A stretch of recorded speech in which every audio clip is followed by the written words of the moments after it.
isn't it? Rogers? Well, technically, I'm last year's chair. We get to nominate a new chair who will not be Chris Norman this year. I know. 3 years is a good run. I would finish at the top rather than drop, so. All right, so then it's me until we get a new one. You tried. I did. A for effort. Thank you. Okay, it's 7. Oh. Yeah, let's go ahead and crank that up. Sorry. Normally I'm looking at you instead of.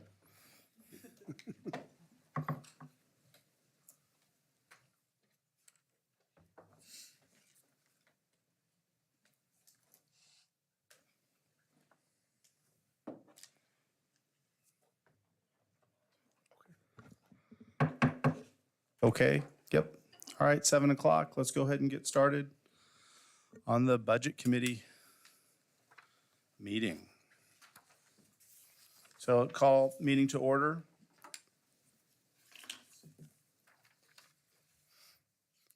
Okay, first up is the Pledge of Allegiance.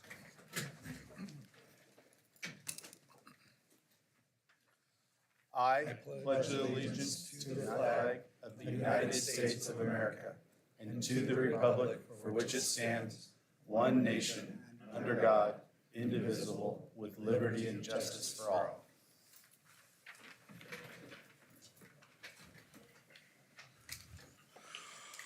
Okay, first is item C, Budget Committee operational tasks. We need to election of a Budget Committee chair.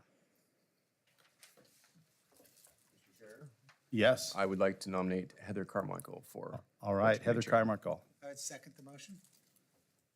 Okay. All in favor?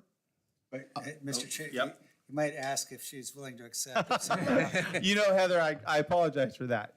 Heather, are you willing to? I will begrudgingly accept the nomination. Thank you very much. That's very gracious of you.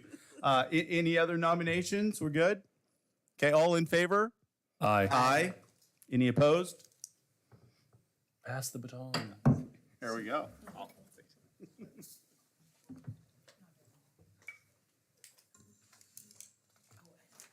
Thanks. You're welcome. All right. Okay, so the agenda's up to me now? Is that how it goes? Yes? All right, so we will move on to approval of Budget Committee minutes from the May 25th, 2022 meeting. I move to accept the minutes as presented. I will second. And any opposed? Is that what I, yep, any opposed? Vote, all those in favor, Okay, and I then, will ask for a discussion or ask for a vote? Discussion? sure. Any Yeah. discussion on the minutes? All right, then I'll ask for a vote. All in favor? Aye. Any opposed? All right, minutes approved. That's fun. Okay. All right, so we'll move on to our budget message from Superintendent Andy Gardner. Thank you, Chairman Carmichael. Welcome, everybody. Welcome, everybody in the audience. I appreciate your attendance and interest in the proceedings. We are going to have the first segment, more of a broad background from me, and then we'll move more into the details of the budget as we get to Mrs. Nofziger's segment of the presentation. So we have already done some of those things. We've really progressed through the agenda, and so we will be meeting again on May 24th. That's next Wednesday, and I think there'll be more to talk about, hopefully. So figuring this budget out has been somewhat challenging. When I arrived, I spent my Fridays from March 1st until June 30th here within the district, meeting people 1 hour every Friday, and really learned a lot. We were joined by Mrs. Jane Nofziger as our business manager, business director on about August 8th. And she has been here since, and it has been a really compressed year in terms of finance and budget. We found early on that the P cards, the charge cards here, had not been balanced, reconciled for 6 months. And this is no one person's fault. This is a result of a lot of turnover through the employees in this district office. And there were long periods of time after Russ Allen had departed where the business office simply did not have someone running it directly. Bank account statements hadn't been reconciled for 18 months.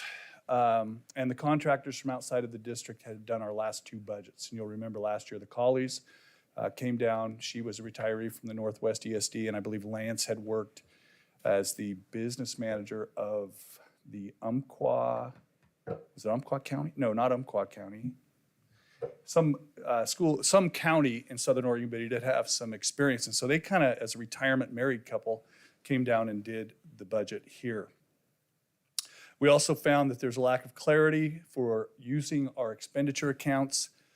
Journal entries were often necessary. I think Shannon Veit, who is here tonight, has developed a fine art of doing journal entries. And journal entries essentially assign an expense to a category other than what it was allocated to.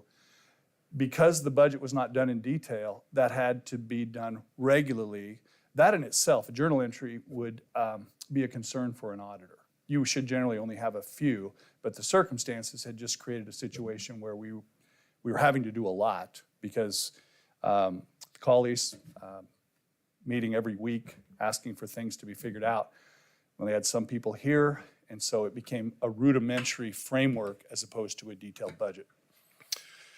Created 2 simultaneous challenges for us once we got going this year. We had to establish our current financial picture. Mr. Saxton, last year's interim, shared with me, you have no idea how it feels to work for a full year and not know how much money you have, right? So that did do one really good thing. It created a very conservative, fundamental, philosophically conservative mindset in the Collies and in Mr. Saxton as they developed last year's budget. And that really helped us because when in doubt, don't spend. And so that has helped us a little bit as we've entered this year. And then obviously we had to use it to establish this coming year's budget in a fairly short time. Normally you would see a rudimentary budget picture. I think Jane and I worked together for 12 years in Staten. We had a pretty good understanding of what the coming budget would look like virtually when the year started. We could project forward and know that. This year we are in the process still of learning, and that has some implications. We'll talk about that. We are viewing this as a checkpoint. What this budget committee and the board actually does as a function is establishes maximum expenditure authority in each category. And to go over that, of course, would be a bad thing. If we had to go over that, we would have to take some special action by the board once this budget has been set. But what we really are intending to do is, even though we will get this budget adopted, the work is really 2.5 years, we believe, to really establish normal operations that you would see in other school districts. The district's going to continue to work through this year, and the real challenge is to be ready for 2024-25, not just the next year. And we'll frame that up here in the next couple of slides. But we have 12 months now to plan, and we think we've put some things in place that can help us a great deal. Jane will talk a little more in detail about those. So this is, and I'm sorry in the back, this is a table from the Oregon revenue forecast that occurred in March of this year. It was published right about March 10th. And as you can see here, we're in the yellow. Currently, we are in a biennium which has a general fund projected to be $28.6 billion. And the next 2 years, the 2 upcoming years, were projected in March to be $25.2 billion. 25-27, the out years, it jumps to $32 billion. And you can see that we have a little dip there. The kicker at this time was projected to be $4 billion. So if you look at that and you see 28.6, and you added $4 billion to the yellow number at the bottom, you'd be about 29.2. And then you would project onto 32 and then onto 36. So there'd be a reasonable increase across that time frame. But the kicker disrupts that, and it forces some challenges right now to revenue. But that was March. So you can see here that we have new information today that the revenue forecast has been updated. It is the May revenue forecast. They do it every 3 months. And you can see the light blue is the March forecast and May is the current forecast. And you can see here, 21-23, what we thought we were going to earn has grown. And so today, I'm sure you guys have seen this, the kicker has grown from about $3.9 billion to $5.5 billion in the last 3 months, which is, an all-time record for the kicker. That revenue, it goes back to taxpayers and does not help us, but it is a sign that the economy is a little bit healthier. And what we see is that we have $1.9 billion available for the next 2 years that we did not know that we were going to have. And so it would have been great to start this a week later, but we're starting tonight and we've prepared a budget based on the idea that we had not that $1.9 billion. You can see also the out years show that this economic forecast shows a little bit of gain, 25-27, 27-29, and 29-31. Generally, the projections just are somewhat pro forma and show some standard pattern of growth. This is the general fund forecast. Very similar. The gray is the kicker. And you can see now that there is about a $5 billion kicker on top of the 23-25 revenue.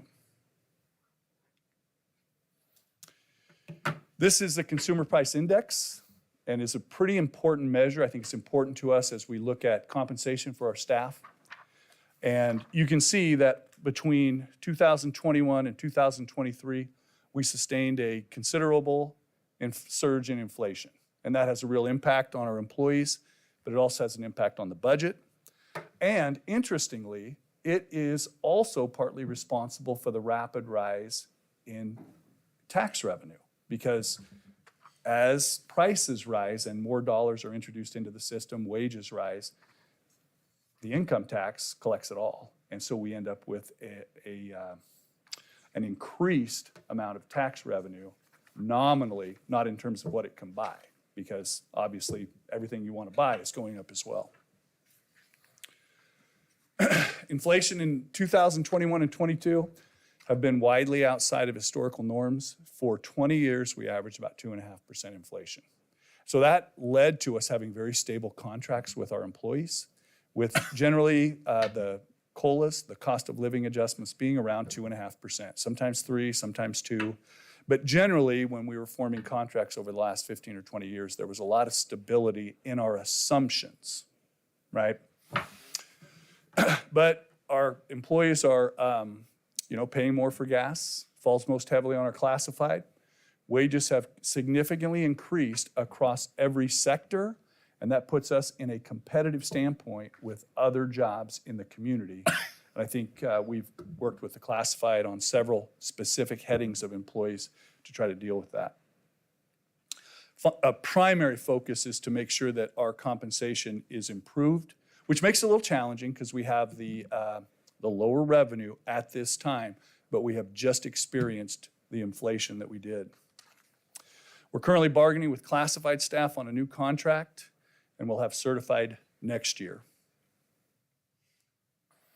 This is the long-term forecast. This is from the International Monetary Fund. I looked also at the Federal Open Market Committee, which is the Federal Reserve's prediction group. And you can see that the bubble of inflation is projected, and the FOMC was the same thing, that they do project that inflation will return in the coming years to around 2.5%. That does not mean, though, that what we are experiencing now is not kind of moving people behind, and we have to address that reality. So there is a general prediction to return to normal. Price stability will give us the opportunity to improve wages. Of course, if the kicker, we should not have another kicker like that. No one's predicting that.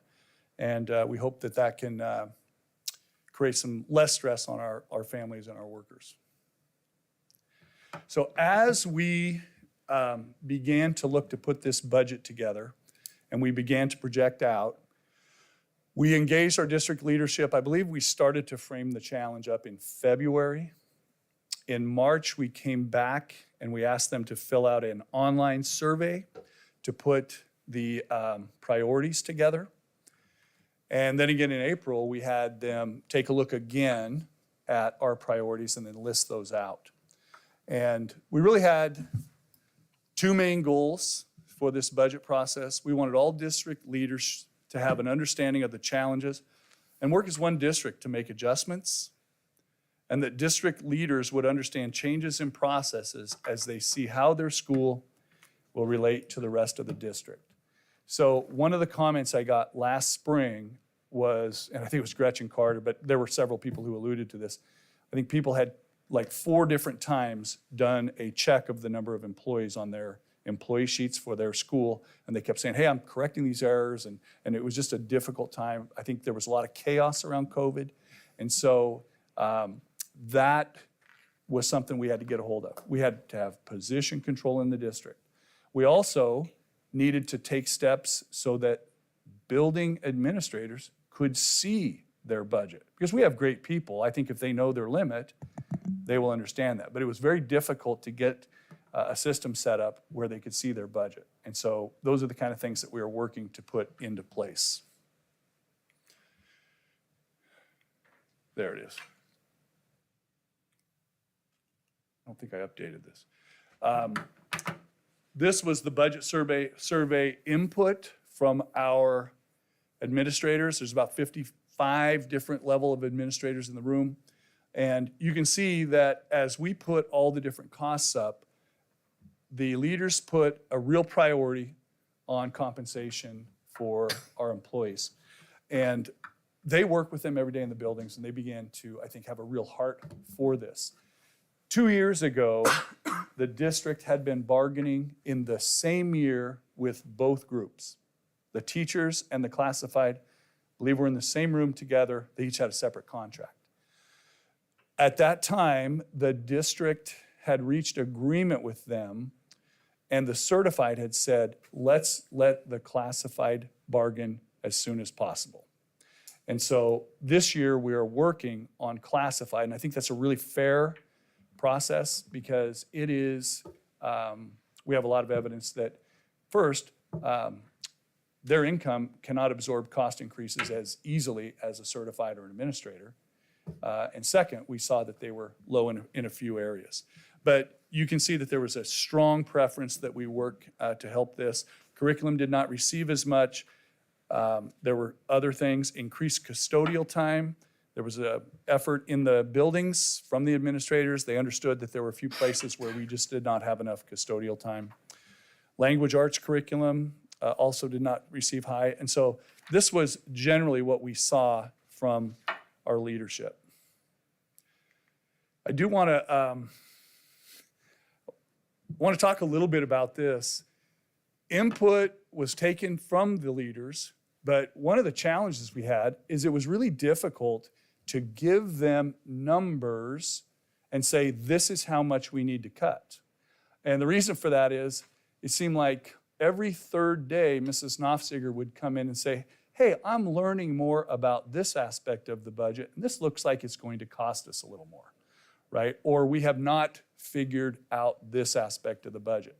I'll give you one example. We had a May adjustment. We found FTE, of course, moved all over the place. We had to learn and find our construction bond repayment scheme. This had occurred last year when we had actually undercharged the area voters on the bond rate. And so we had to make a correction there.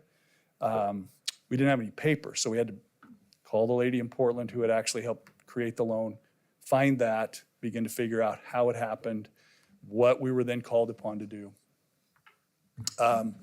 We did one of our input meetings with the all team leaders, 55 people in the room, had numbers out. About 2 days later, we found out that curriculum had been overcharged several $100,000. It had not been included in a line item in the budget from last year. And so we have to just start figuring out what we're going to do with that. So there were places where we found Easter eggs or negative surprises that continued to render it a little difficult to have like, hey, this is the number.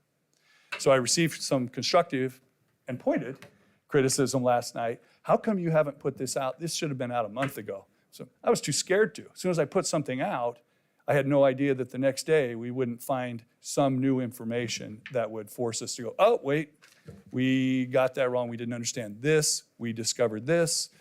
This has been communicated to us. And so we have just been working up to this day. If I could have delayed this 2 more weeks, I would have, but we needed to go because we have probably a lot of input. The other thing we found was that the May fiscal adjustment was a negative 1.8 million, which was, it is difficult to plan. I think Mrs. Knopfziger worked for 12 years in the North Santiam School District. Her first year, we had a May negative adjustment. And that is, it takes about 12 months to 10 months to get adjusted because when school districts' school fiscal years close on July 1, we have 6 months to do an audit. All districts in the state turn in the audit. Then the state takes those formal records of our expenditures and adjusts the budget in May as we're paid for the current year. They adjust our last year's audit findings. And so Mrs. Knopfziger had 2 years where we had negative adjustments, and after that, as she figured it out, we never had a negative May adjustment. So it would be difficult to say to the colleagues, you need to know it well enough that you can put together a budget while sitting in Forest Grove that can take that into account. And so this is just something that would happen, and I'm sure that Mrs. Knopfziger will work on that, and I think we'll be able to move that into a less drastic adjustment. So just in general, the adjustments to our budget, the classified workers, we have a challenging situation here because there are reductions of staff in the budget. But in other areas, there are increases of staff. We did not, and so we recognize that there are adjustments that need to be made. And so we have, at one point, even though we are reducing in a couple of areas, we are actually adding employees in other areas. Custodial has been an issue. Even when I didn't know the numbers, I knew simply anecdotally when people explained to me how many custodians were in a given building, I knew that we did not have enough staff in custodial. And so in the fall, we added 3 positions. We have added 2 more in the budget to increase the total number of custodians. It was, there just simply weren't enough. I learned that in the 2016 bond, we had 42 custodial positions, and this fall, we had 42 custodial positions, even though we had increased our square footage in this district from 1.5 million square feet to 1.8 million square feet. And so I'm not sure that's enough. I think this will be, wish I could do more, but I think we're going to have to just work on this slowly over time and build that out. I'm sure that I put in there, so I may need, would you go into my office and refresh this? Can you do that? It's up on my computer. Thank you. There's a few things for the meeting. I don't see them showing. So transportation FTE, we have held at the same level. We did not reduce in that area. And educational assistants have been reduced. I think we may see that appear on the screen. I'm not sure. But we have reduced 8 7.5-hour positions from the SEA classification. We have kept food service at the same level. We even kept open positions, which can increase food quality. We spent some time this winter on a food service committee, and there are 3 things that keep kids from taking school lunch: bad food, mean people, long lines. And there are a couple of unfilled positions that have led to long lines, and so that has been a priority for us to fix. So classified compensation, we did an analysis. Think I can get there on that? That's good. That was it. I saw it. So we did an analysis of our salaries. We also did an analysis of our staffing levels. Since 2018-19, we had not adjusted where our people worked. And our school populations have changed. Some have declined in population. Meadow Ridge has grown a great deal. I think Meadow Ridge has grown by about 140 kids in that time. There are other schools that have declined, say 14% or so. A lot of them are across the elementary. The middle schools have also declined a little bit. That is true across the state. Elementary school and lower middle school grades have generally experienced a slight decline statewide, while the high schools, which are bringing in the upper cohorts, have not declined as severely.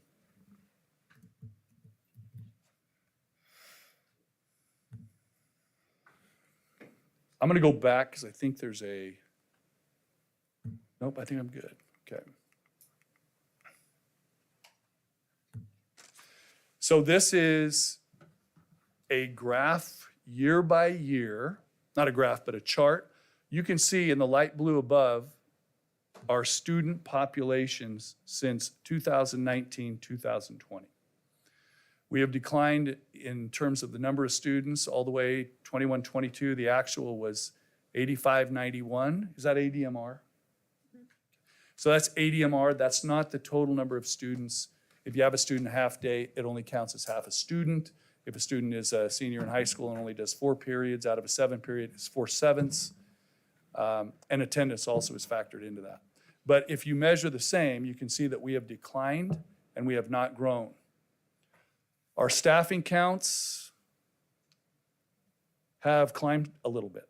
And so you can see that we have declined in students, but we have encroached and gained somewhat on our certified for sure, and our classified just a little bit.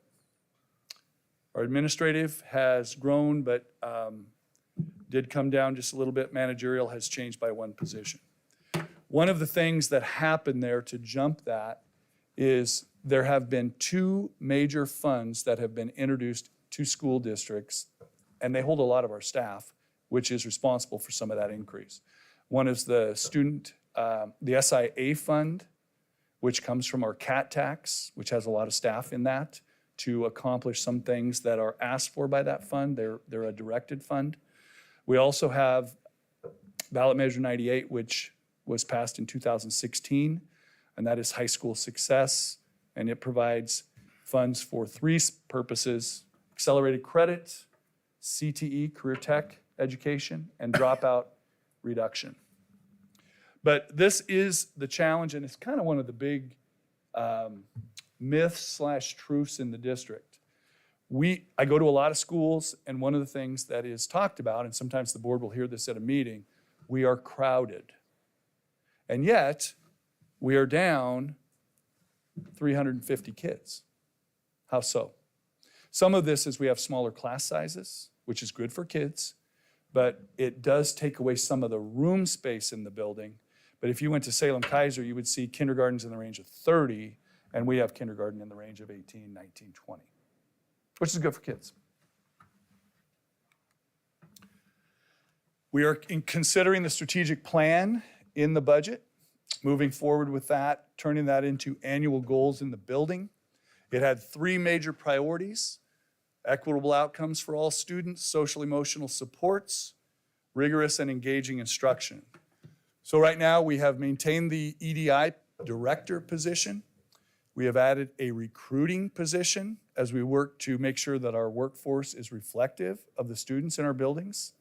We are about 35% minority underserved students as a percentage. The lower cohorts, kindergarten, first, second, have a higher percentage than 35. The high school cohorts have a lower percentage. It is a gradually increasing percentage over time. That will be the workforce that will support us in our Social Security days.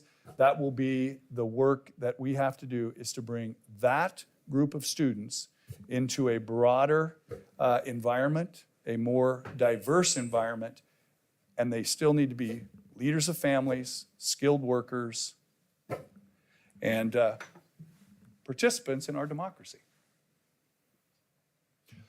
We have kept all the counselors that the district has added. I know that the board here last 2 years has pushed to make sure that our counseling FTE is maintained. Social emotional was one of the 3 original strategic objectives or priorities, and it is probably more important now since COVID than it was prior to COVID. So that's like a bullseye for the current world. And then rigorous and engaging instruction, we have a lot of work to do to continue to build that. We still have maintained our instructional initiatives, and we will move forward on those as well. Our staff reductions, one of the things that, fairness is in the eye of the beholder, and I think that we have tried to reduce broadly in different ways. There is a challenge in this district in that our elementary schools, if there's no cookie cutter, they're all slightly different, but in general, we have 2 teachers per grade, K through 5. So in any given school, there are 2 5th grade classrooms, 2 4th grade classrooms. Every now and then we'll have a bubble that we'll add 1 classroom to, but that is the general rule in this district. There are specialists along with that in the buildings, but it becomes really difficult to reduce staff when you have only 2 teachers at a grade, right? If we had 6 or 7 teachers in a grade, you go from 7 to 6, changes your number a little bit. You go from 2 to 1, right? It cannot be done, right? And so that becomes really difficult. We ended up reducing more classified time at the elementaries because to reduce a lot of teachers, you immediately bump up against that. We reduced 4 middle school teachers, 1 per building. They have larger staffs, they're about 35, roughly 34. We reduced 4 high school staff, 2 at each high school, comprehensive high school. There's about 70 teachers in those buildings. So if you think about that, 1 teacher at an elementary school of 14 teachers is 1/14. 2 teachers at a high school is a lesser percentage than that, right? 2 out of 70, 1 out of 35, about a 3%. So we were just generally looking to make sure that our schools were functioning in as similar a manner to this year, with our programs continuing as we move forward. Total 28.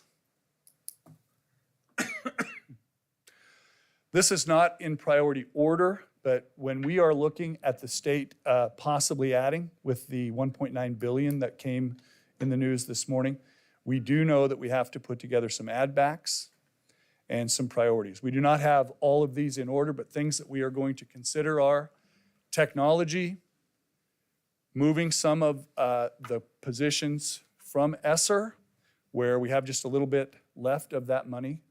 That must all be expended in the coming year.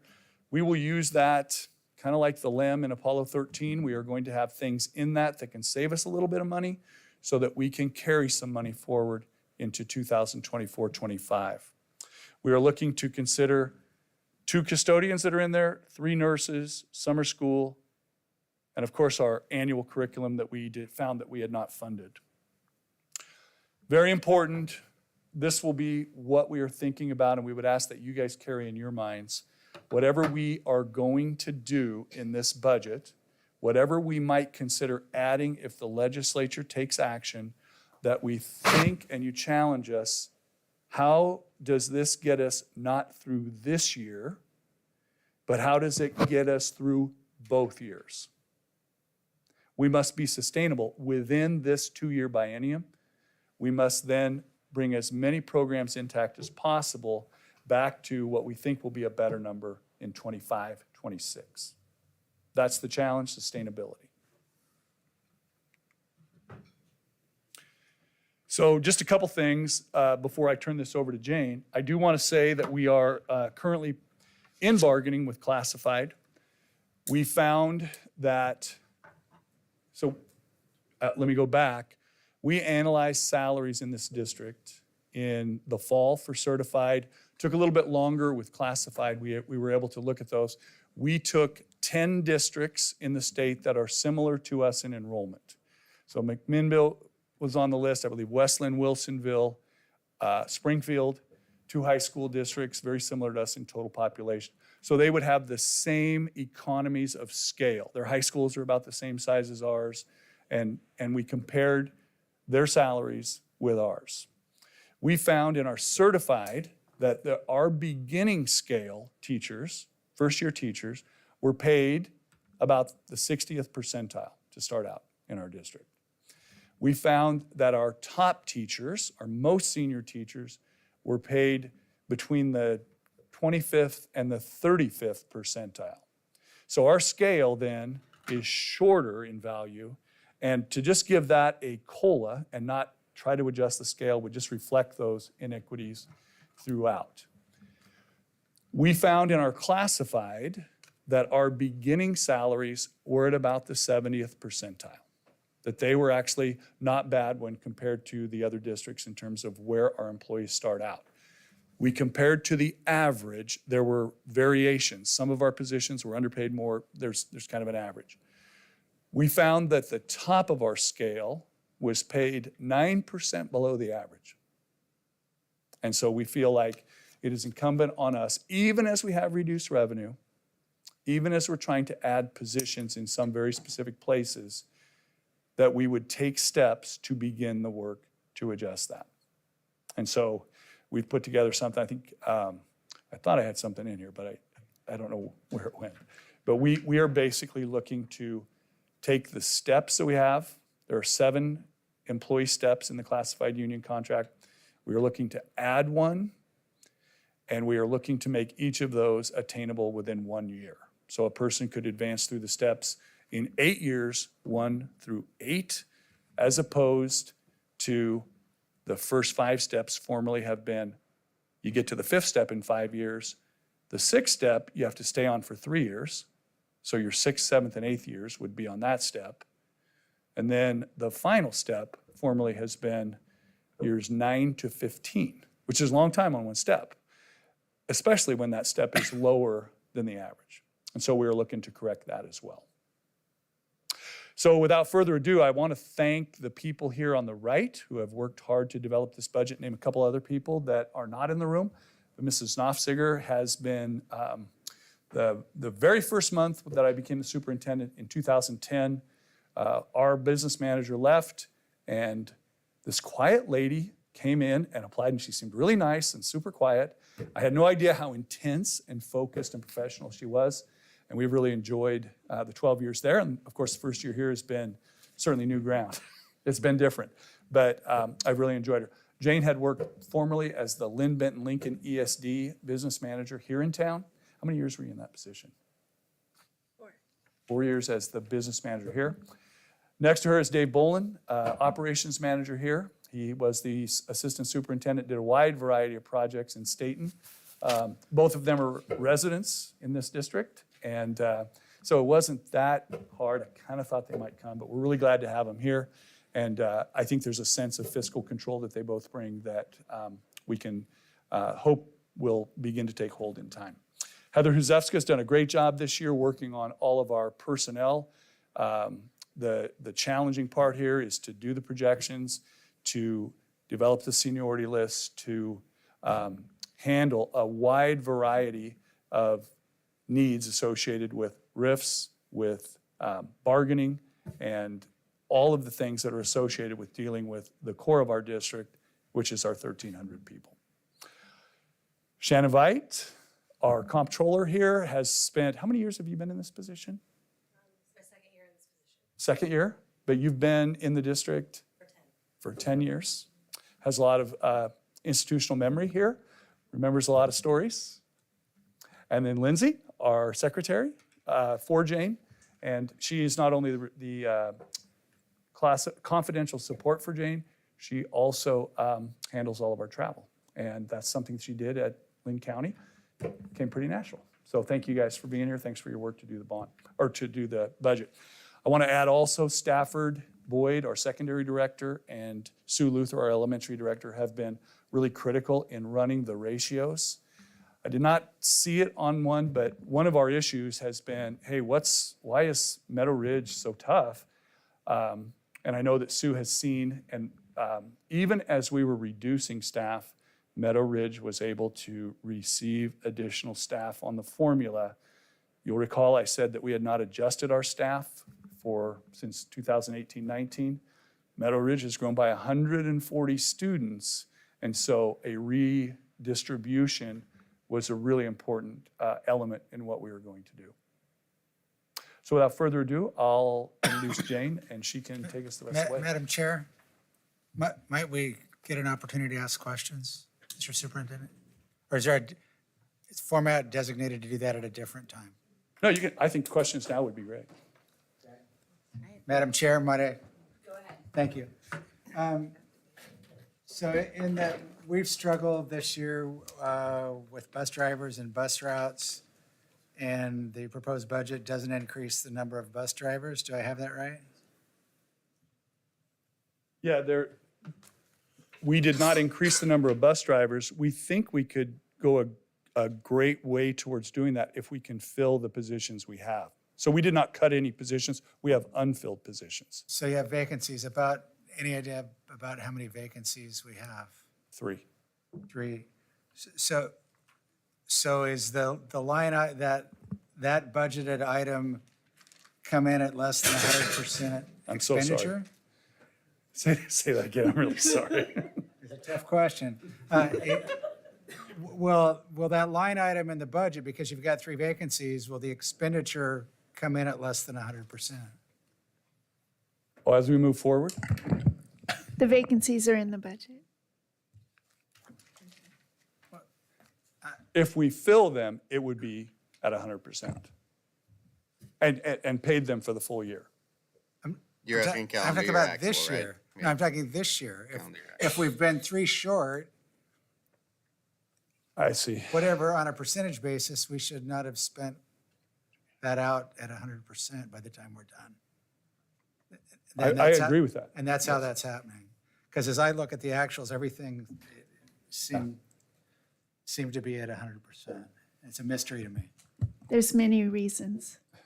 Oh, okay. Okay. So- Can't wait for your turn. Thank you. Is the district's, Madam Chair, I have a few more if that's okay, or you want me to pause and everybody take their turn? Well, sure, if anyone else has any questions, but I'm wondering if Jane might clear some things up. And then, Okay, if your questions have to relate, I don't know if I'm allowed to do this, but I think if your questions chair. relate to his message, that makes sense. If it has to do with the rest of the budget, I think we should let Jane go. That's my suggestion. But- I retreat. So I do have a question, if I may, relative to the message. What's the net impact for gaps? What's the net impact for gaps of the 1.9 billion extra? So, No? so there are, and I don't know why, I don't know, I just finished typing up what that would mean. So so Governor Kotek today published a statement of her priorities and called for the legislature to act.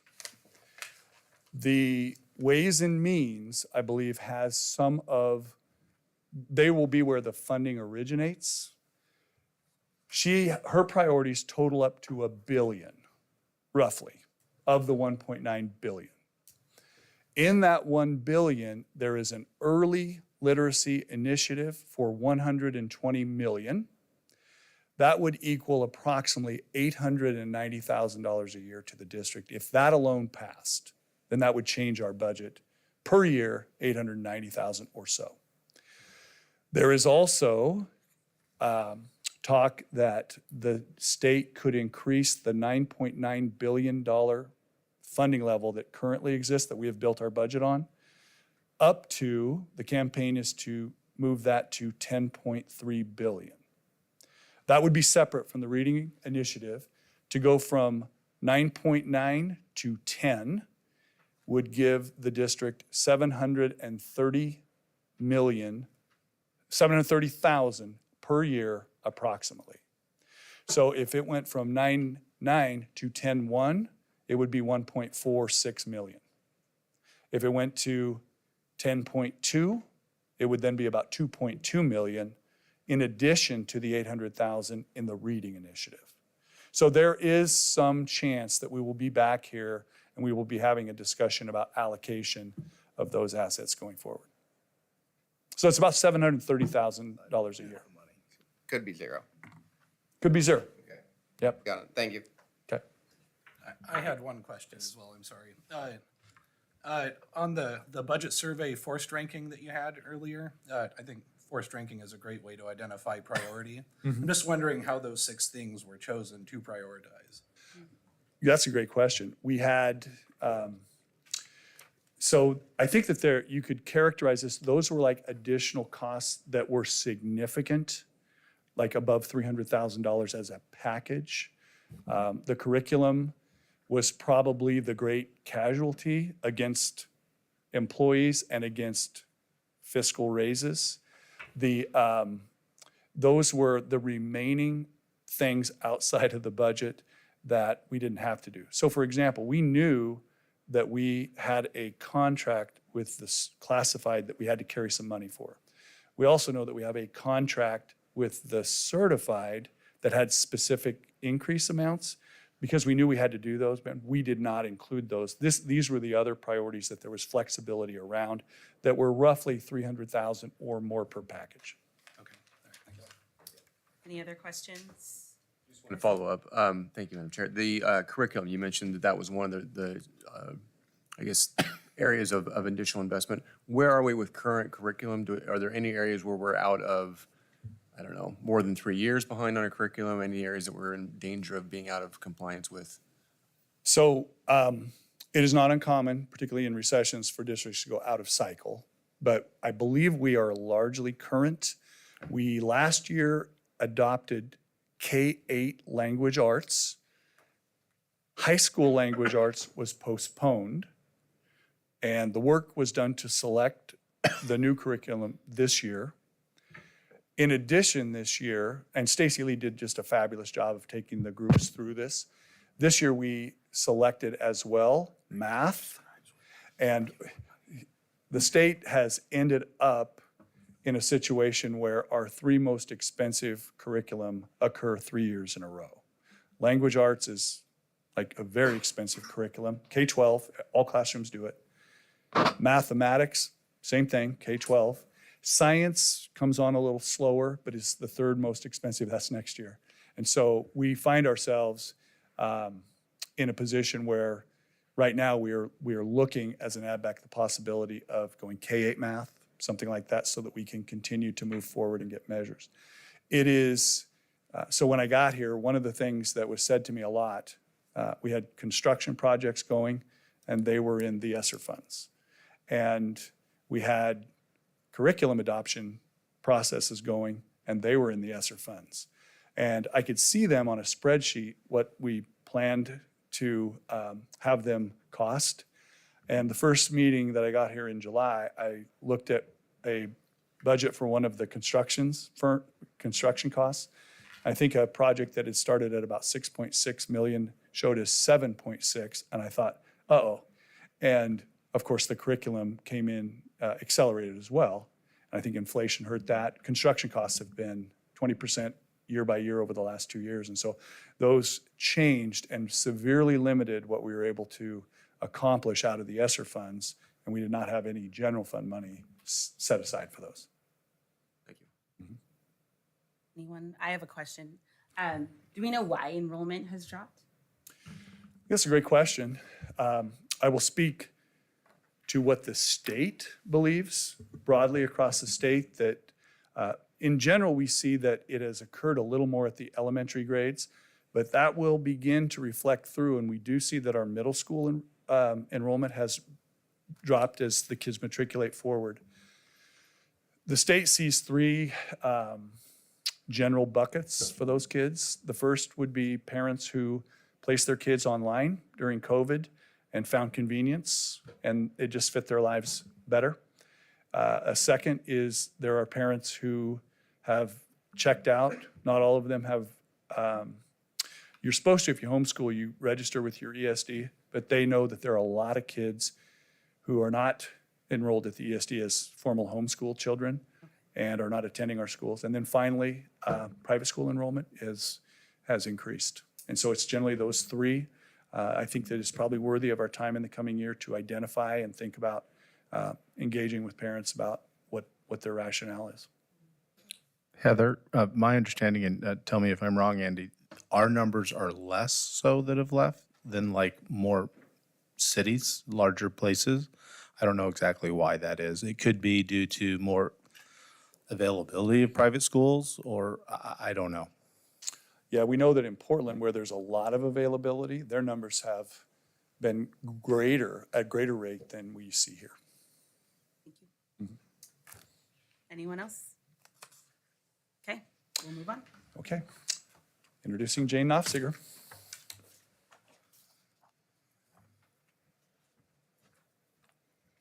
Thank you, Andy. So Andy has taken you through our process of establishing the budget priorities. And Andy has always impressed me, his desire to work as a team. He believes many brains are better than one. And that is definitely the process that we use to establish our priorities. We met with principals individually and as a team. Oh, sorry. Just like that.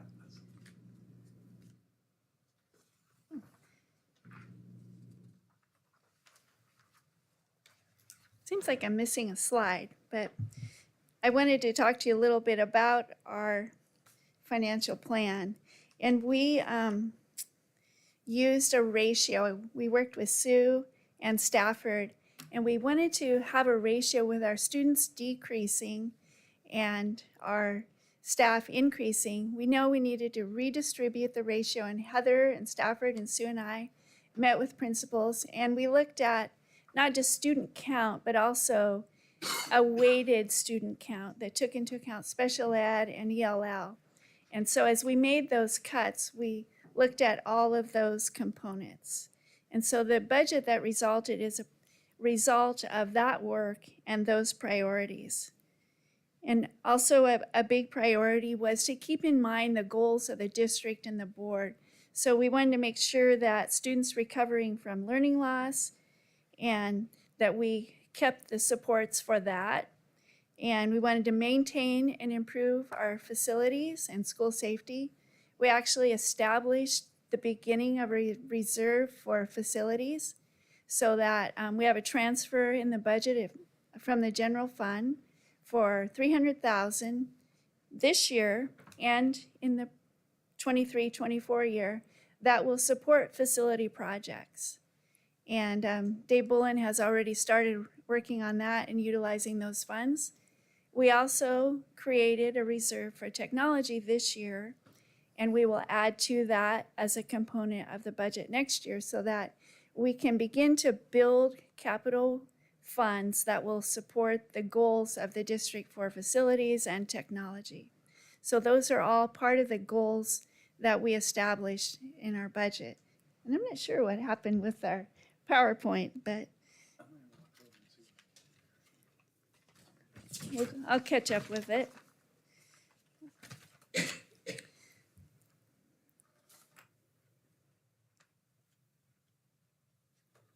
I know. Okay, there we go. That's the problem. It's going backwards. Okay. This is what I've just talked about, our budget priorities. And then these are cuts that we use. The district's working to restructure our FTEs I talked about. And Heather and I has been working really hard. The reductions that we have, the 12 certified, we believe there will be retirements, resignations, that we really won't be laying off a lot of FTEs. So that's the goal for both the certified and the classified. And we have 3 district office positions. 2 of those are people who have left the district already. We will not refill those positions. 1 in the business office, 1 in HR. And as Andy said, curriculum adoption is put on hold. That's a saving measure. And there was a transfer in the general fund to the food service program. In the past, that was necessary to support food service. But during COVID, when all kids ate for free, that fund grew. It currently has a $600,000 ending fund balance projected. So I took out the transfer from the general fund.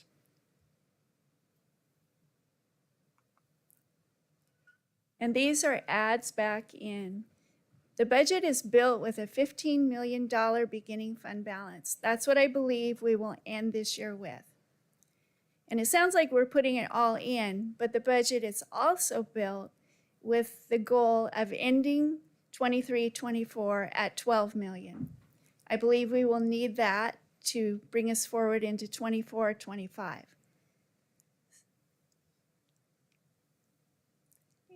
We also moved FTE into the grants, SIA, and high school success. We moved 2 teachers into that grant.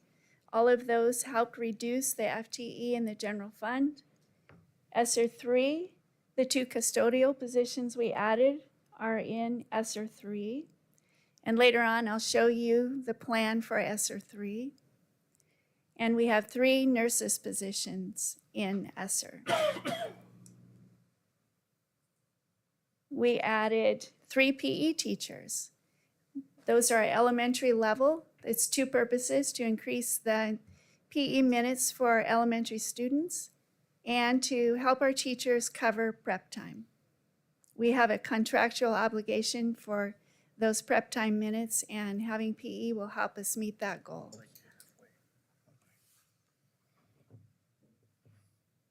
And this chart is just an analysis of the beginning fund balance across years. You can see the first blue line shows you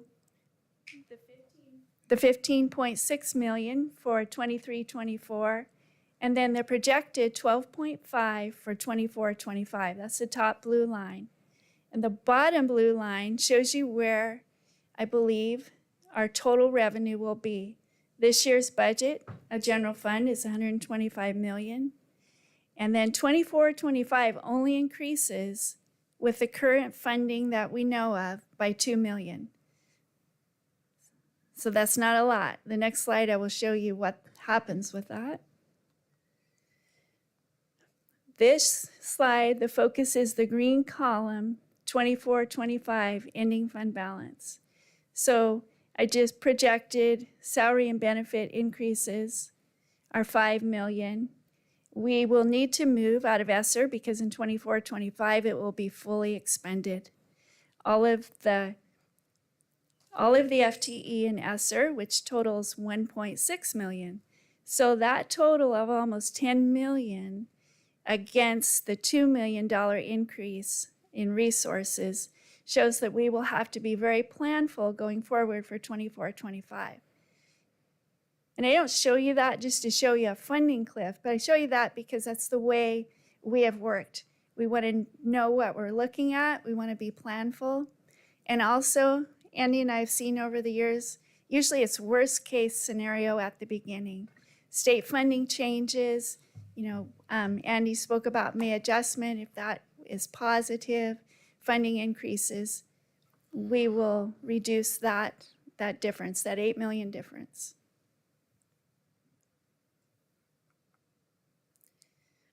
This slide, I wanted to explain a little bit because Andy referenced our May adjustment. So I wanted to take you through that. So the first box, the 21-22, shows you some of the components that the state uses to calculate our basic school support. And the first one is the ADMR. And that's our average daily membership for students. So you can see between the first column is what was projected a year and a half before the actuals became known. So we're paid based on what we tell the state we think we'll have in student count what we think we'll have in state taxes, all of those components, how much we'll spend on transportation. So the difference between what we tell them we will need to be paid for against what actually happens creates a May adjustment a year and a half later. So that's what Andy was referring to, that negative May adjustment. It is based on those 21, 22 factors. 22, 23 looks like it could be negative again because the student count went down. You can see the weighted count is down 76 based on the actuals I see now compared to what they told the state we would be paid on.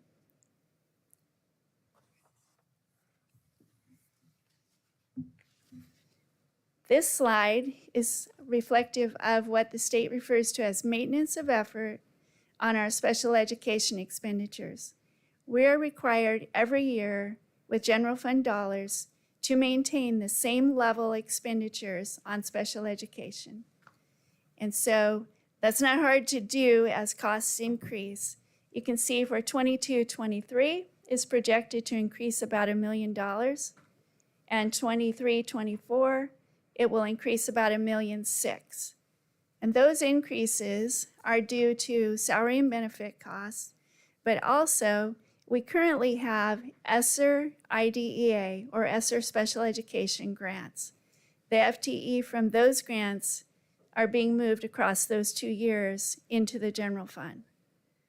So it is always a challenge to balance our IDA grants against the general fund expenditures because the revenue in the general fund's limited. Your IDA grant doesn't increase a lot year to year.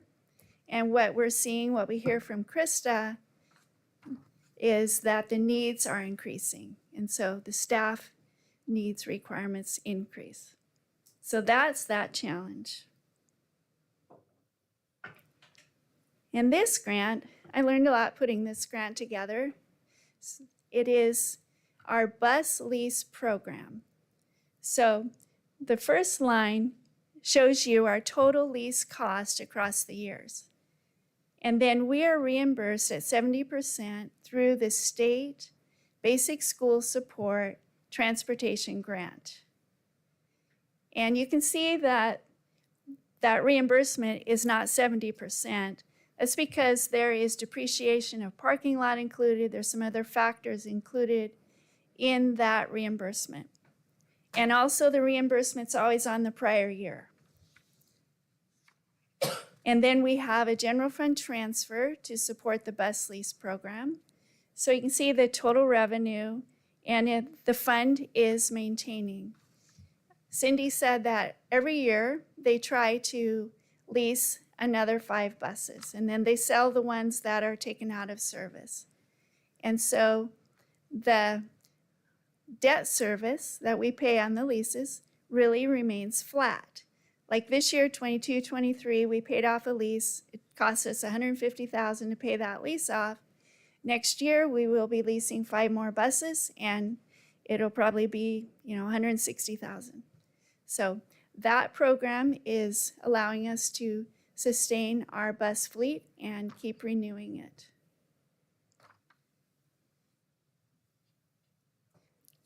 And I have several slides on the ESSER grants. The first one is ESSER 2.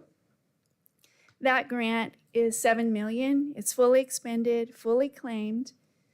The largest expenditure was textbooks. I think that's one of the adoptions that Andy referred to. And then capital construction and FTE. The FTE in this grant was custodial and nurses and summer school. Then we have ESSER 3 at $15.7 million. So this grant year to date, we've expended $8 million and largely on the capital construction projects. Also FTE on nursing and summer school. And in each of the ESSER grants, we have purchased Chromebooks.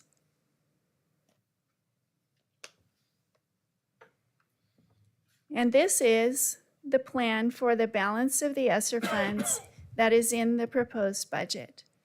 So through, I think, July 1, we'll have about 4.5 million. And these are the expenditures we have planned. And as you can see, the FTE, the annual curriculum, all of those are required expenditures that we will need to move into the general fund.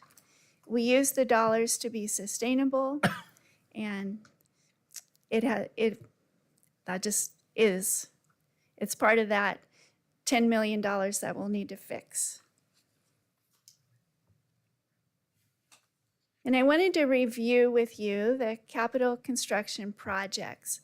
So the first column shows an estimate from when the ESSER grant first started, and they took estimates based on what they knew at that time, a couple years ago, at what those projects would cost. So you can see Tahkeena and South Shore were $3 million, and the total of all of those was 10.3. And then we come to today, and Andy and I meet with David McKay. We get real projections, and Tahkeena is $6 million. The $20,000 you see expended was for engineering costs to get us an estimate. So Tahkeena was canceled. South Shore moved from 3 million to 7.5, and now they're projecting 7 million. Waverly, you can see almost 2 million. So all of the projects were affected by cost increases, and we made decisions to make changes to stay as close as we could to the dollar amount that had been provided to ODE. So Central would have been, what was that, Andy? 6 million? And so it was reduced to a very minimal heating system that is being planned.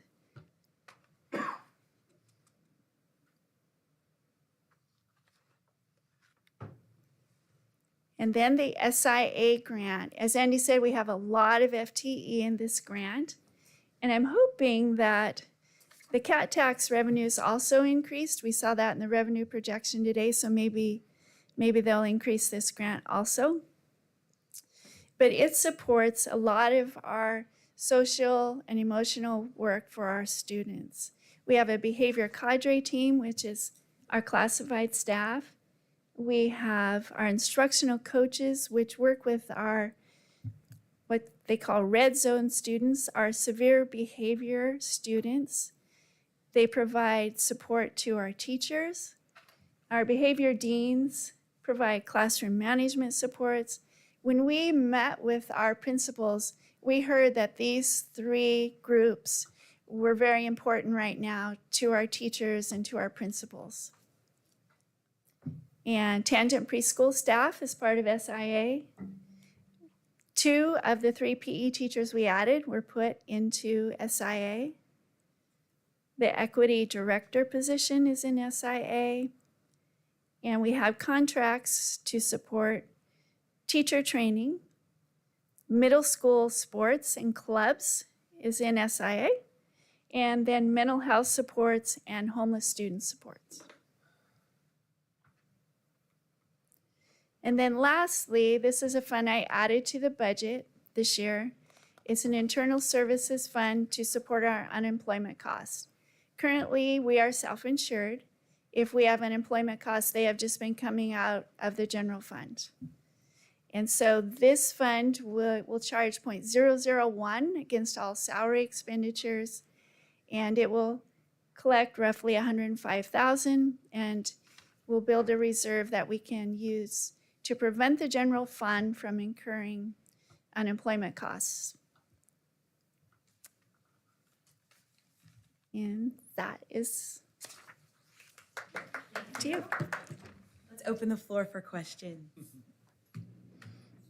Looking at you. Sure.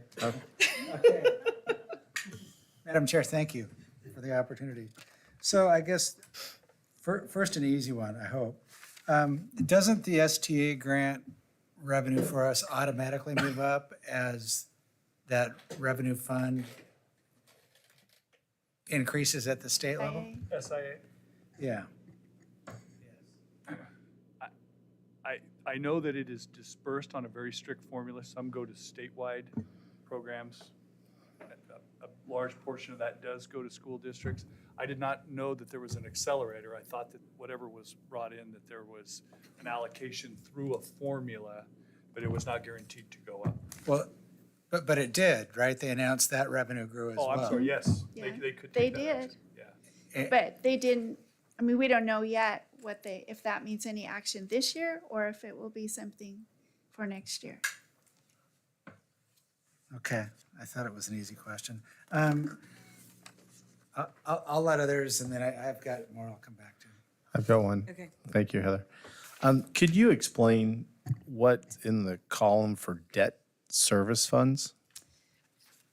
Yes, so that is our two bond funds. One of them is the capital construction bond, and the other one is a refinance of our PERS unfunded liability. Okay, so So one of them, the PERS bond fund, we assess about 8% against all payroll dollars, and that pays that bond. And of course, the other one is through property tax for our capital construction bond. okay, so it's us paying ahead, knowing we're getting those taxes coming? Right, okay. Thank you. Any other questions? I've got a couple, sorry. Did we take a reserve in this budget for what looks like a potential and probable 2024 May adjustment? No. No. I'm not sure I understand your question. Well, you had a chart up there that showed the headcount continuing to drop. And that hurt our funding in 22, and we had to pay that reserve back this year. And I would expect, looking at that chart, that we would take another payback in May 24. I would think that we're not out of the woods yet on that.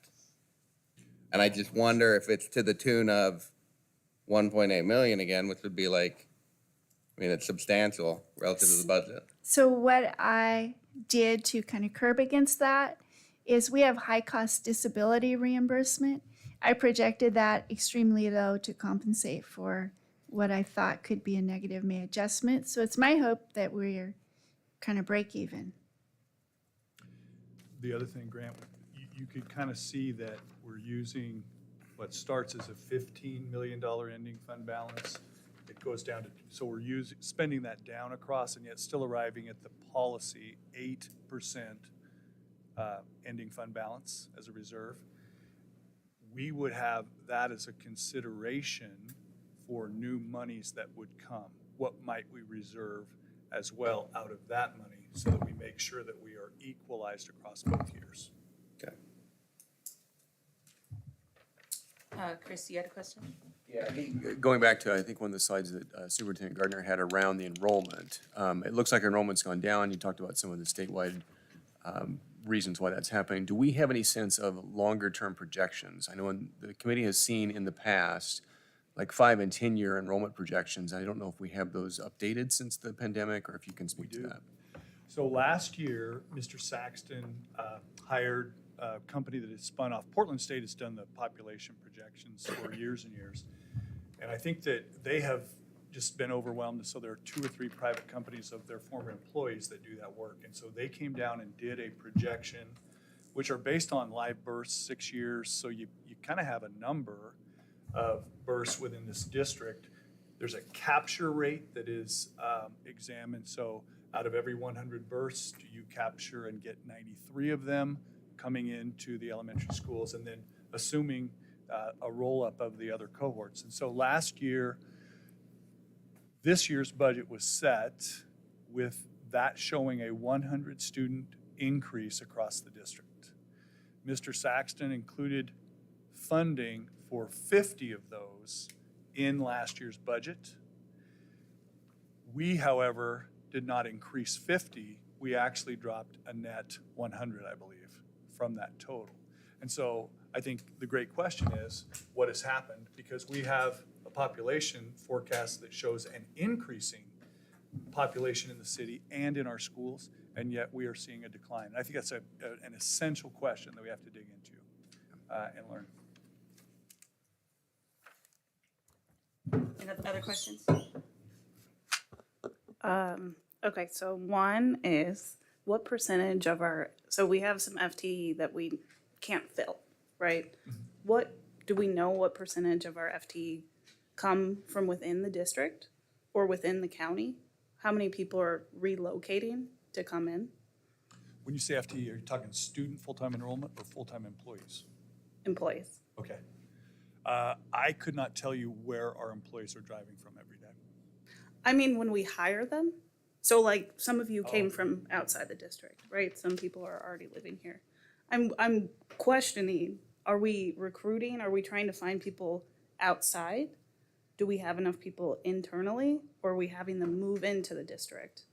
Because, That's a great question. and part of that is because a lot of, well, this is anecdotal, but folks moving into the area, whether it's Albany, Corvallis, you know, housing is an issue, finding affordable housing is an issue. So how does this all play into we can fill these spots and make it a place where people can stay and live? Yeah, we haven't. And I know we can't solve all those problems. Yeah. So I don't think we've done a whole lot of study into that.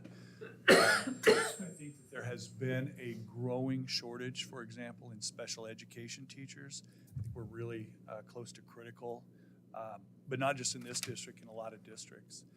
Bo Yates, the superintendent of Lebanon, made the comment last fall. I think he had a son who graduated from Oregon State, and he said the School of Education there used to be its own ceremony and graduate 350 students per year from the School of Education. The last couple of years, they have graduated somewhere between 30 and 40, right? So we have a real challenge. And I think that's reflected as well, that we have to make sure we're competitive, and then I think really creating a great work environment.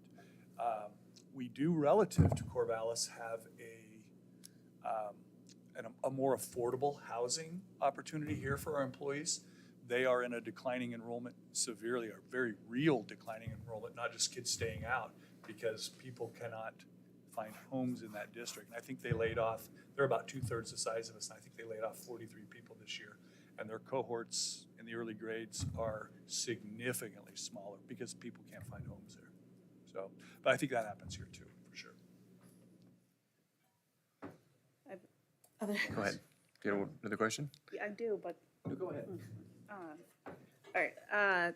So there's been a study, a connection between learning loss and poverty, right? So how are we addressing that? Because our district has a decent amount of poverty. How are we addressing that in the budget for equitable outcomes? So I think one of the really great things that has begun to happen, the board this year began to, I want to say that it was in about October that the board began to ask questions that really drove the principals. And I think Sue Luthra and Stafford guided the administrators to begin to really show the data from the MTSS system and their supports. And I feel like these schools have an exceptional finger on the progress that students are making, particularly in reading. We see a lot of reading. I think there's work to be done in math. A little different approach is required. But in terms of reading, which has generally been the data that we have seen, we do see right now that we are producing healthy gains across the areas. And it's obviously, there are more measures at the elementary because there's a lot of phonemic awareness, fluency, there's a lot of things that they get data on at different points during the year. But I believe that our students, particularly in those early grades, and there is some of this built out in the middle grades as well, are tracked pretty tightly for their progress. And I believe that the cracks are tight. I think as tight as can be. I think the MTSS or a data system like that, where we're really truly checking and assessing kids a lot, is one of the best hedges against that.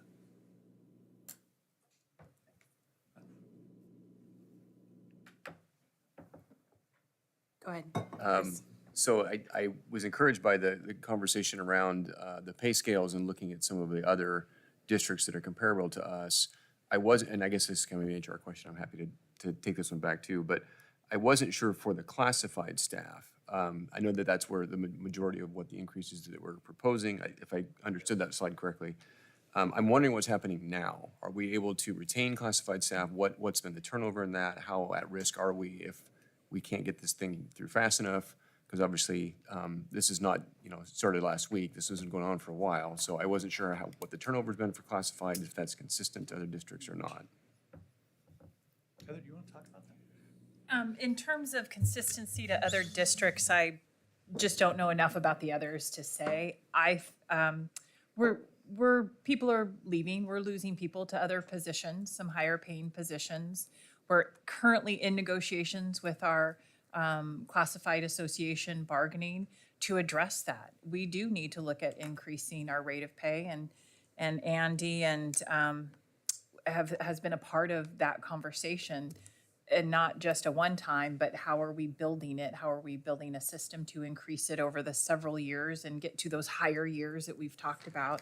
But I would say our rate of pay, the board has been very upfront about that as well. They believe that needs to change. And so that's the negotiation of how much do we have right now? Can we push it to make the change that we need to get the change going?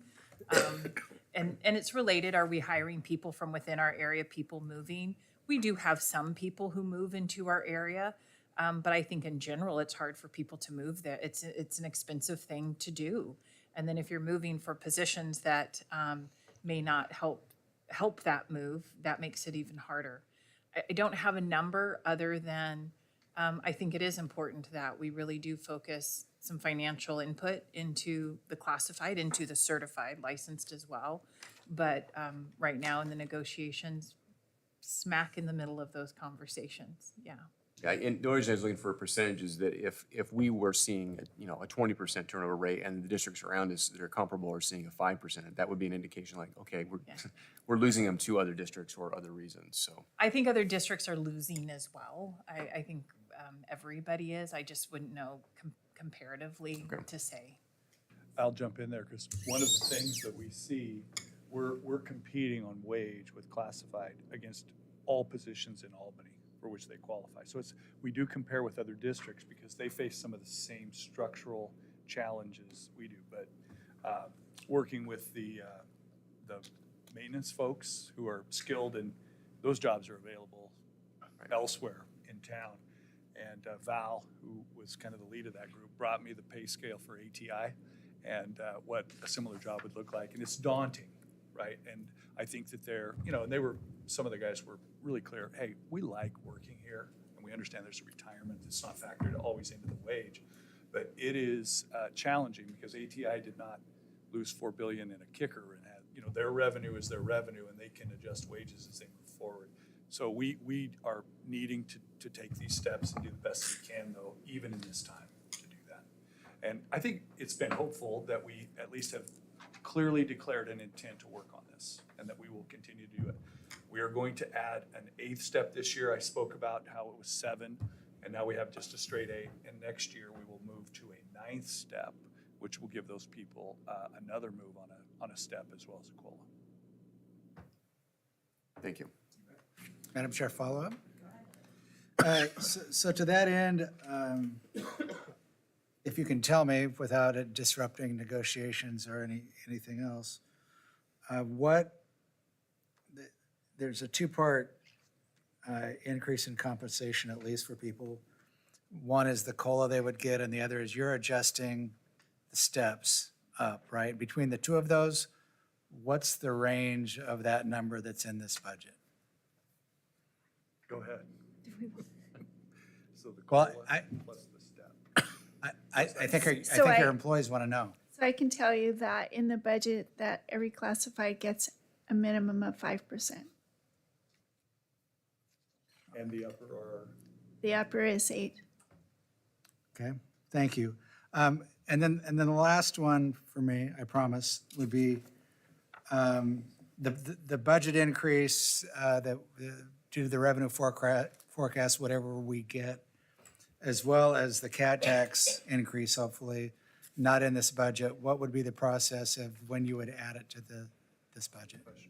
So it depends on the timing of when we receive that knowledge, if it would be a change between proposed and approved, or an action the board would take between approved and adopted. Okay, thank you.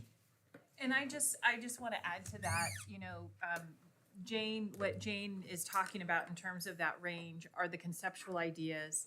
There is nothing firm yet. You know, I just with classified here, just making it clear that we're not trying to project any decision on behalf of the district or the board yet. It is a proposal. I understand, and again, thank you. Any other questions? I've got a couple. Sorry. First one, follow up to Chris's. You spoke of the work that you did to compare the pay rates to the other districts. Was that done in absolute dollars, or did it take any factor into of kind of a regional cost of living? So it was absolute. The big adjustment is some districts pick up PERS, some districts do not, and that's about a 6% difference between those districts. Okay. So they were normed, but in terms of a regional, some of the districts in those comparisons were near the metro area.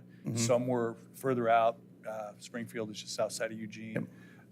And so there is a range there, and then we run that to get to a mean. Okay. And look at that. Okay. We also, in the classified, it's really difficult. We have 70 different classifications. Districts have a variety of number. That's a fairly large number. So many of our categories have no direct comparison, right? So we took the 12 common, bus driver, secretary, those sort of things, and compared those to figure out where we were in terms of comparing generally across another district's compensation. Okay. Thank you. Next one, if I may. The announced change of the schedule for elementary school next year, does that have an impact on transportation requirements? Number of bus routes? No? Okay. We maintained schedules possibly to help enhance some of the routes and decrease the numbers of students on buses as well. The one challenge we have is the start times at Meadow and Timber, because they have different start times. If we tried to align Timber with our other middle schools, we'd have to add 4 routes for that accommodation. And right now, with the shortage of bus drivers, we elected not to do that. Okay. Thank you. The basis for the question was just understanding that there's been a challenge having drivers to fill the routes. I wondered if there was a plan in place to try and decrease the number of routes, which Yes. I recognize creates other complications. Yep. That's all I've got. Thank you. Anyone else? I had a question. Does the SIA dollars, that continues? There's not an ending point on that? Okay. And then I had one other question when looking at the budget. On page 7, there's the Student Activity Fund. And I had thought that fund is voluntary. And so I just would like some insight into because it's increasing, quite a bit. And then also what the South Albany High School Student Activity Fund is and why there isn't a West Albany High School in there. So just some clarification around that.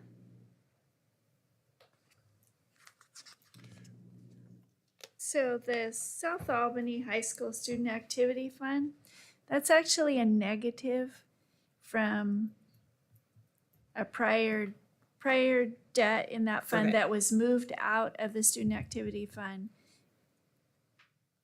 So that's why we're That's why the thankful negative is there's there, not and a it's West. just- Right, yeah, that's what I just wanted the clarification around. And what was your other question? Okay, so this line item 270, the Student Activity Fund, what those dollars are based on and what you're proposing, because I had thought that student activity funds I thought by law we couldn't charge students student activity funds. We don't. Most of those dollars are raised dollars or fund balances carried forward. Okay, so how are you proposing? Where does your proposed number come from then? I'll have to look at that in more detail. I Okay. don't have that answer. Okay, thank you. Any other questions before we? All right, then we will move on to discussion.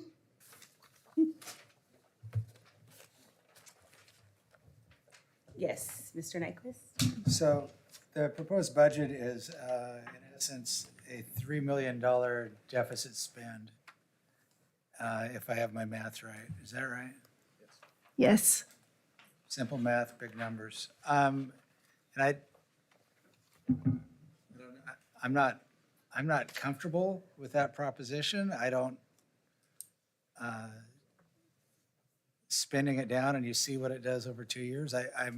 I also don't know that I'm comfortable with doing other things and cuts to move that number at this point. But it really jumps out to me. So I guess thought or question is, what are the things that can happen during the school year that would move that number down? And it's, as an example, if you're only at 97% of payroll, there's savings there.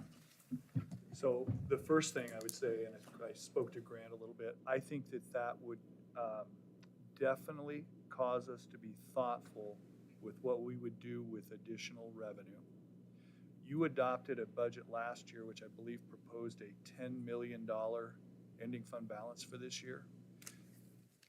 That conservatism that the Collies and Mr. Saxton used is what led to, and then just having Jane and Simon Levere, who was also a business manager, came here this year, figure out the numbers, showed that 5 million that came.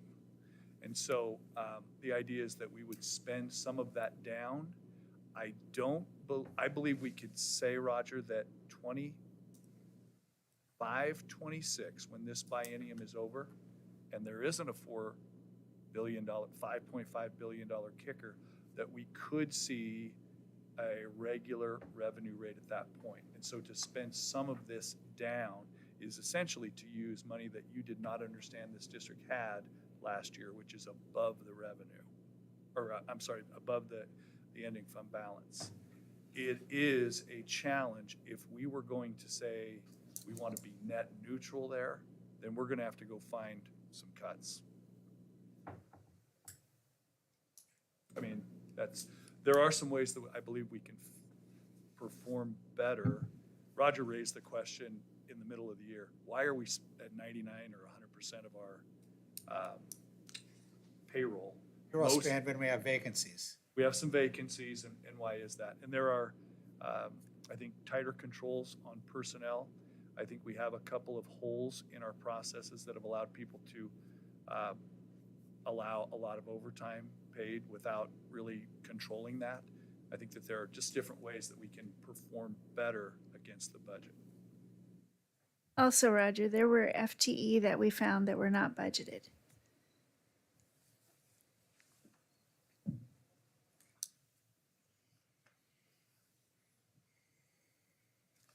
Any other, Chris? Sorry, I was like, what's my question?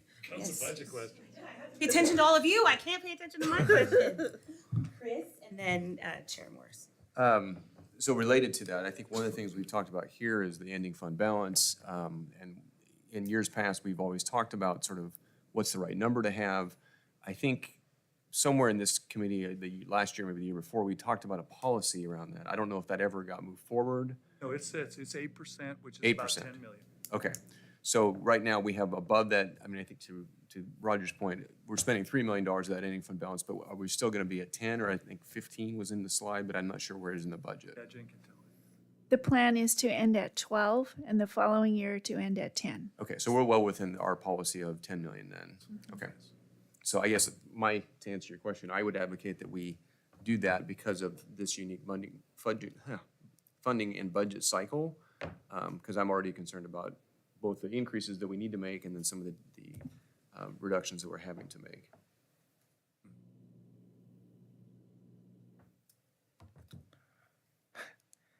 How do we have extra FTE that we didn't know about? Just as a business, that just seems amazing. Not that we didn't know about them. They are in our payroll system. I don't know why they were not in the budget. Okay. I think from what I can figure out, they were in a bond fund, but then planned to be moved, but not moved. I'm not sure. So I guess the concern there for me at least is, okay, so then we plan this budget and can that happen again? No. So what's So the we, difference Heather and between? I, well, number one, we have a whole new payroll team and we have new processes between HR and business. And as we met with each principal, we verified staff. And I was super excited because when I first came and I verified staff, we had a lot of work, a lot of cleanup. During the budget process, there were schools that it was 100% perfect. So I feel really confident. So, I mean, obviously, so the controls, the parameters got out for a while. How long has that been that way? Any idea? I mean, that's kind of scary to me. Is it? The principals maybe would be able to answer that question for you. Okay, but we got control of it now. We do. I think it's fair to say, I mean, Chris and I have served on the budget committee for a while now and longer than most of all of you. So I think it's fair to say with the turnover and I don't know if any of you have worked in a system where you've had a different leader every 2 years, things fall through the cracks. And it makes sense to me that there would be holes because all of you are so many new faces. And we have sat for the last 2 years kind of being like, we think this is where we're at. We're not sure. So I think our district really needs some stability and the same faces who know what's going on so that we can fix the holes that we find ourselves in because of the situation of the last 5 years. So, a question about surprise FTE. When we started the bond, we hired a few people to help with the bond that were being paid with bond funds, but they had a end contract date, right? You're not gonna go past this. Do you think this is rolled over personnel from that? Are you talking about the maintenance folks who were in there? I believe those positions ended up being vacant even prior to the start of this year. As people took other jobs, I think more than anything else, they were leaving for higher wages. That was always the plan, is to find them a spot within the district before their expiration date. But we did have a hard expiration date of. Yeah, they're not there.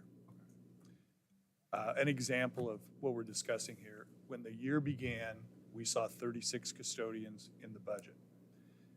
Mr. Doug Pigman, who was here at the time, said we have 42, and he had consternation. So we had to spend some time figuring out how many human beings are here working. And Mrs. Knopfseger could see 42 looking at the system in one way, and yet they also showed in the budget as 36. And so my perspective was, oh, here we go. That's a negative, and now we're down $360,000. How are we going to do that? We were finally able to, well, I guess forensically figure out that they were in fact in the, they were being accounted for, they were being paid, but we had to adjust to make that accurate even at the beginning of the year. And then it was at that point we learned that we had not ever added anybody since 2016. So there's just things, I think Heather is correct, there has been turnover. And you have to remember that the business managing position here, and I believe the two people under Russ Allen had left that position. And so a lot of institutional knowledge about processes had vacated the district at that time. And so we're having to build this spike. It is really acute this year because all of a sudden we are in a position of shortage. And to be accurate and to address this in a fair way, in a short time, our bank accounts became balanced in February, late February, which is kind of the basis for an audit. And so we've had, I think, 5 different people, total of about 3 months in the business manager position since Russ Allen left. So we're just going to have to build it back. And I think Jane's done a great job. Simon Levere has also done a great job. He is our 1 day a week addition, former business manager from the Bethel School District in Eugene. Very smart man. I have one more, if I may. Can you tell us right now, as of the most current payroll, how many actual FTE do you have versus budgeted FTE? So the budget system uploads every night and shows me the number of FTE that we are paying. And so as I build the budget system, I compare that. And so the budget is based on who we are actually paying, and those FTE have been vetted with all of the directors and principals. So there's no vacancies in the budget? Yes, if the principal had a vacancy that they plan to fill, that is in the budget. Okay. But So as an employee vacates a position that we plan to fill, it is in the payroll system as a vacancy, and those roll forward into the budget system. Okay, so if I ask I didn't quite get the answer I was looking for there, relative to right now, how many full-time actual employees versus what was in the budget that we're operating on? But how many vacancies are there right now is what I'm trying to understand. I don't know the number of vacancies, I could look. Okay, Yeah, we can get. I just wondered how short we are. And it ties back to Roger's question on how short are we because we spent all the money effectively. I think most of our vacancies are in our special ed program. Okay. Thank you. We can get you better numbers next week. Thank you. Any other questions? Not a question necessarily, but I would like to know a little bit more about the May adjustment process because I followed the slides. But I'm happy to take that offline and so maybe have a conversation with either you, Jane, or you, Sure. Superintendent, just so I can wrap my head around it, because I would agree, I think there's probably some liability that we're gonna have next year. I'm just not sure how to quantify that.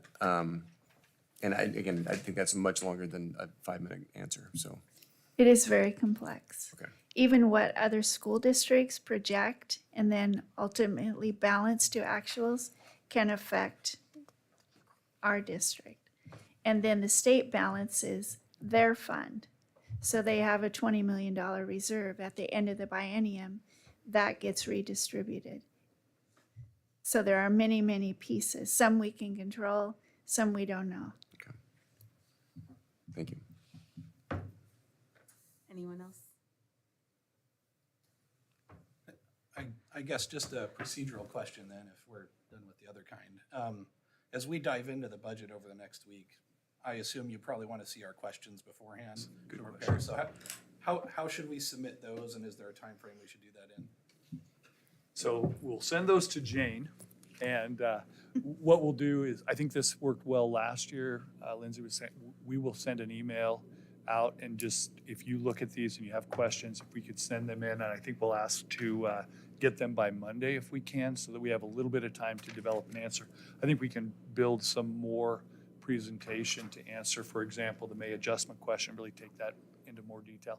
But if we have that in advance, we will work on those and be ready for next week. Thank you. Are we gonna get the slides? We'll send them out. Okay. Anyone else?